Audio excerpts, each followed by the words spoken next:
E aí pessoal, tudo certo? Mais um vídeo aqui no canal no ar e o segundo sobre a entrevista coletiva de apresentação do Pedro Caixinha. Agora, dessa vez sobre um tópico um pouco diferente, que é a utilização dos seus zagueiros. E por que que eu levantei e resolvi trazer isso para vídeo, né?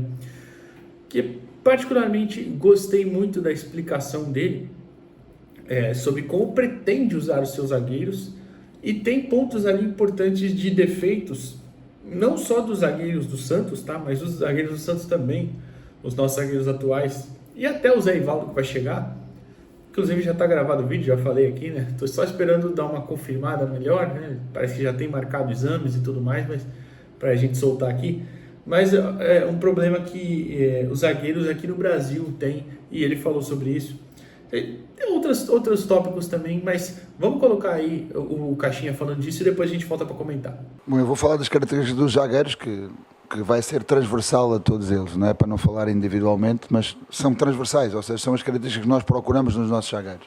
Falando, colocando aquela questão da equipa defender para a frente e mesmo a equipa marcar em termos individuais.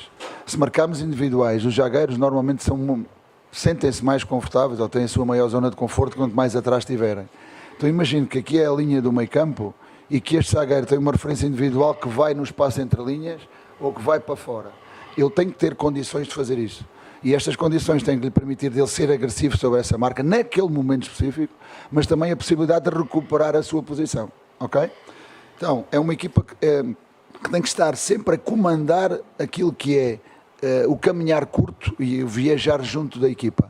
Se a última linha não acompanhar, então alguma coisa, vamos entrar num jogo de transições, vamos entrar num bloco alargado, em vez de termos que correr 15 metros, corremos 50 e assim sucessivamente. Então, são jogadores fundamentais naquilo que é o comando da equipa, jogar curta e o encurtamento da equipa. Consequentemente, ao que é que isso leva? Obriga a que joguem com 50 metros nas costas. Tem que ter um perfil muito bom, sempre muito bem posicionado, comando para que chamem sempre o lateral do lado contrário para fazer uma linha de 3, capacidade de jogar por dentro e capacidade de jogar por fora quando têm que ir ao corredor fazer as coberturas. Então é muito importante que tenham isto. Um grande controle do espaço entre linhas, bem como um grande controle da profundidade. Porque se eu jogo com 50 metros nas costas, maioritariamente o espaço que nós vamos ter que defender, e passámos isso no Red Bull, era nas costas. Então vamos ter essa capacidade, bem como a relação e a distância entre ele e o próprio goleiro, terá que ser aquele que defende as bolas mais longas e eles as bolas um pouco mais curtas. Que sejam também muito fortes e agressivos na primeira bola por cima, porque é muito importante quando os adversários tentam eliminar todo o bloco de pressão por alto nas nossas costas e que tenham essa capacidade. Quando a equipa tem que jogar numa zona mais baixa, há algo que temos que trabalhar, vejo que é geral, em particular no futebol brasileiro, que quando os adversários chegam às beiradas e estão para fazer os cruzamentos, o olhar é só na bola. E nós queremos que o olhar seja na bola e no adversário. A bola não me faz, por si não me vai fazer desequilíbrios, não vai entrar sozinha. Não é? Se o adversário vier sozinho é que me pode fazer estes desequilíbrios. Então são outro tipo de princípios que vamos ter. E finalmente, que sejam fortes nas duas áreas.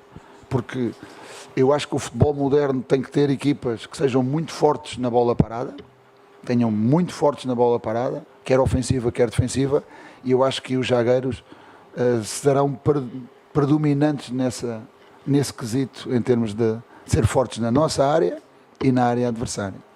Então, o principal aí era essa última coisa que eu falei, né? De os zagueiros não saberem marcar a bola. Ele fala ali no meio, não saberem marcar o adversário, eles só marcam a bola. E aí eu trouxe dois lances até, e não é só os zagueiros, tá? Eu acho que o jogador brasileiro no geral acontece isso.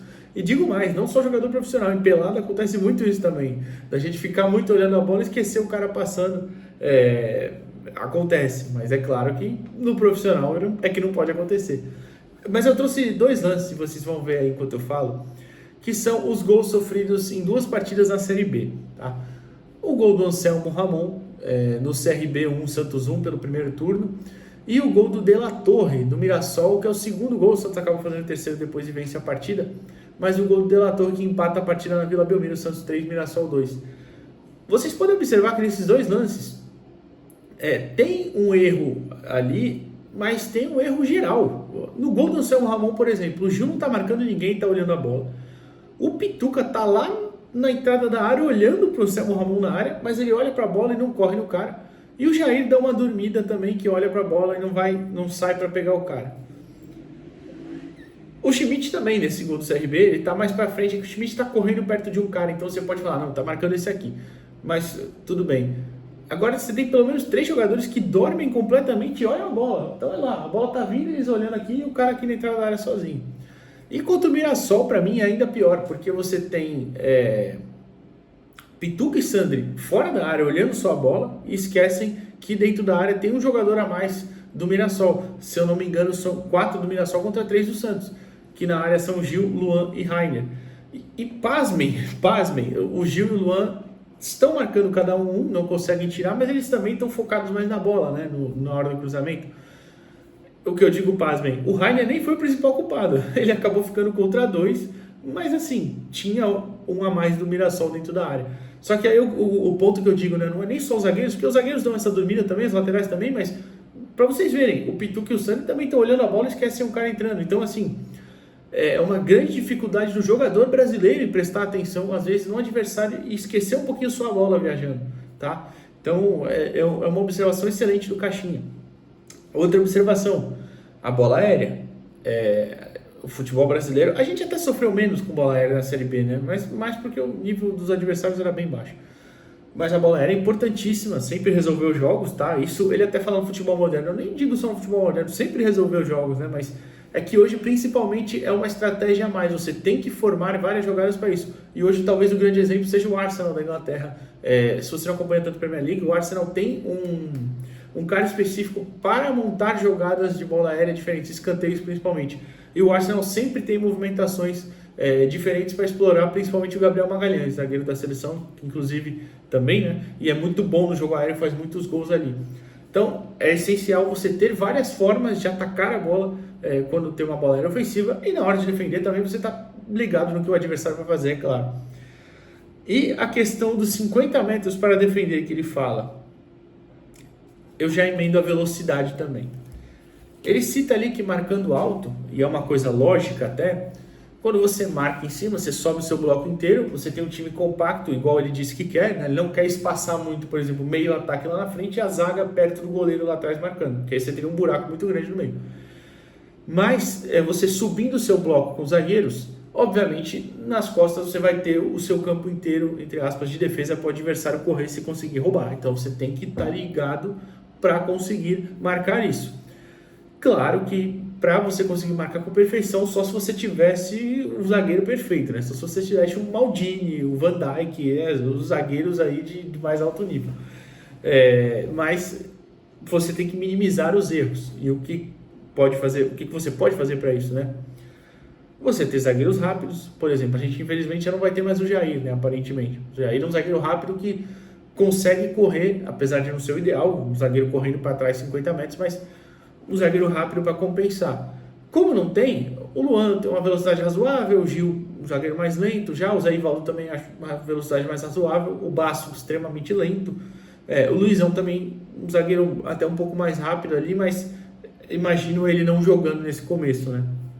Então você tem que estar bem posicionado, e aí é muito da experiência do jogador também, mas da orientação do Pedro Caixinha para isso. E ele fala uma coisa interessante, do lateral fechando. Sempre, você quando estiver posicionado marcando, um dos laterais pelo menos fechar ali como terceiro homem, para te ajudar nessa recomposição. E até eu acho aí que o Escobar vai ter um papel importante, tá? Na hora de defender na hora de defender esse contra-ataque para ajudar os zagueiros. E eu digo porque eu não sou o maior fã do Escobar, mas é um jogador que tem uma noção defensiva bem decente, né? Então, acho que ele vai poder ajudar muito quando jogar assim como o Sherman.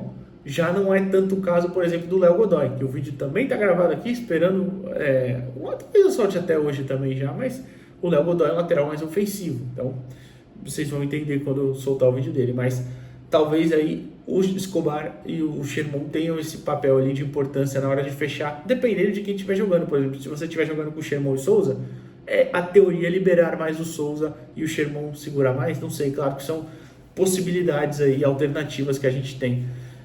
com um técnico que vai realmente mudar o time, né? Não vai só trocar lateral por lateral, 45 minutos para cada um. Enfim, tá? Então, achei muito interessante essa visão do Caixinha sobre zagueiros e fase defensiva no geral, e achei legal a gente trazer aqui para fazer essa reflexão. A qualquer momento a gente volta. Eu acho, se não acontecer nada de mais grave, nada de bombástico, a gente deve voltar hoje com o vídeo de uma das contratações. Provavelmente é do Léo Godoy, mas vamos ver como as coisas se desenrolam. Fechou? Valeu!